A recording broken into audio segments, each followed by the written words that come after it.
Hello everyone. Today I'll be talking about how do account limits work and how can you increase them. So what are account limits? They're the maximum amount of money you can send, receive, withdraw, or spend from your account, whether that's a bank, e-wallet, or payment app.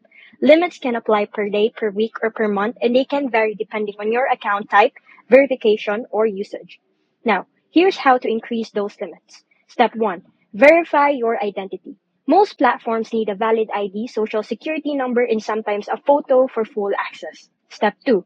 Link a trusted bank or debit card.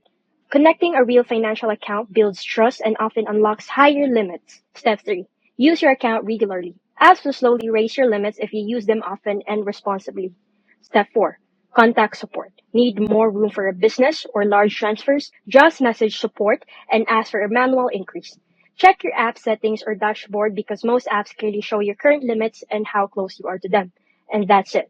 Now you understand how account limits work and how to increase them the smart way.